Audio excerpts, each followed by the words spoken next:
drag the table onto the floor. Now, there are a lot of drawbacks with this system because you really have to know what you're looking for before you go and look for it. So we'll find a chair, bring a chair down, and we have a tiny, sad little house. We should probably also put a light in here. So if we go to main room, right click on it, insert a light, it gives us a light right away. Put it on the table if we can, and then you can go over to the object inspector and you can change all the properties of it. So you can change the color intensity, you can change the actual color of it. So we'll make it a green light, and you can change the light name in order to keep them organized, and you can change the type of light. So you can have an animated light. If it's a fire, it'll flicker.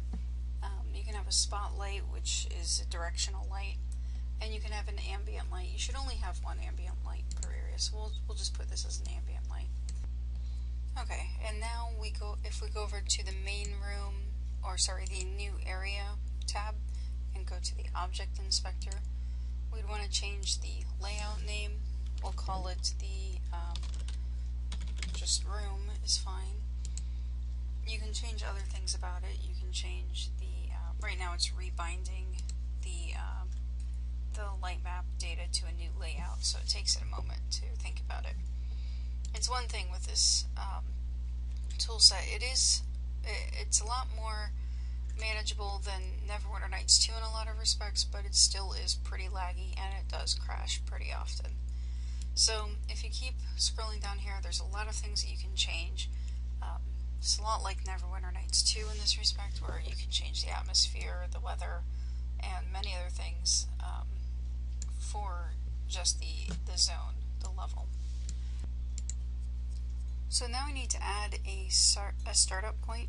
If you go up to the top and you set up start point, you just click on that and just click somewhere on your area. You can spin this around, it doesn't really matter what direction it is. And then we're going to generate the walk mesh. So go up to the top and find generate pathfinding for active area. And it will show you where people can walk and where they can't walk. So the green they can walk on, the red they can't. So that's pretty simple. That's the basic stuff for making a room. Each room should have a ceiling, but we won't go over that. It's done just the same as a floor. You can also add items, like we could put a goblet on this table or something like that. In order to share it, you go up to the top and you want to post to local, and that will post everything that you have to your local files. It's a little complicated though, so be sure you read a more detailed tutorial when it comes to that. Okay, so now we want to look at how to make a standard dialogue in the Dragon Age toolset. So if you go to the conversation tab of your palette window and you double click on Oghren main, you can just search for Oghren_main, and then you can go under and select hide folders, and that will pick him up right away. So I'm going to check out this file so that I can make changes to it.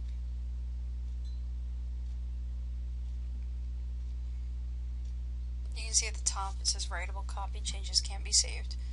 So the way that this works is very similar to Neverwinter Nights 2, where it reads from the top down.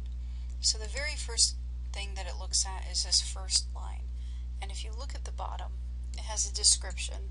The description is what is seen by the player, and it says belches. Description tags around it means that it's going to be italicized and it's going to be an emote, basically. You can change different things like skills and languages, but you don't have to do that right now.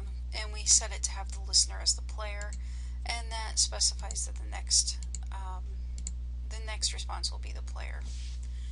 So belches is going to happen if you look down here at the dialogue, at all these tabs. The tab next to dialogue is plots and scripting. If we go to the condition, it's going to draw from this file. We can change the file by hitting the ellipses. We can go to any of these and select any number of different files that have different flags in them. We'll keep it as this for now. Right now it's checking to see if we've done the main plot at Arl Amon's estate. If we have, then he's just going to burp whenever we talk to him. If we haven't, it's going to skip this node and go to the next one. And it checks to see if if Ogren is sleeping during this one situation at the broken circle. If he is, then we go into this dialogue tree, and if not, then we go to the next one. And sometimes the scripting comments really help out, especially if you don't really want to read through everything else that's going on. You can try and figure out where your new dialogue line is going to be if you're going to add something or something like that. So let's say that let's look at this one because it's got an A and a C here, which means it has an action and the condition. So this is going to be said only if the condition is met. If you go down to plots and scripting, in the event that when Ogren leaves Orzammar, if that's true, this is going to play, and it will also set a new event to be cleared. So, actually it's an old event to be cleared. So this is when he's leaving Orzammar. It sets it so that the event flag is removed, so that's no longer considered, and it also will run this one line just this one time when you talk to him. Your three options are going to be, is everything alright, and all this other stuff. And this one that has an action, if you say, we don't have a moment, let's go, it sets it so the action has him disapproving of what you say, and you lose a little bit of approval with him. So approval for Ogren is decreased by a very low amount. So if we say, is everything alright, and talk to him for a little bit, we get down to one of these that's a gray line.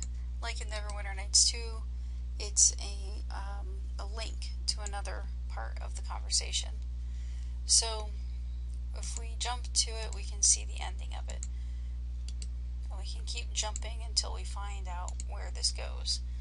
So here's another action and a condition.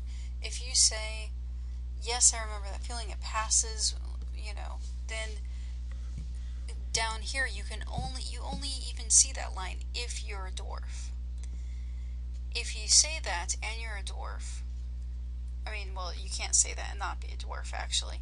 If you're a dwarf, you see that line. If you select that line, then it will increase your approval rating with Ogren by a very low amount. If you're not a dwarf, actually this one is still a dwarf. So if you're still a dwarf and you say this, you don't get any kind of approval rating change with him. With this one, if you are not a dwarf, then you get to say this one, but it does not have a condition to it.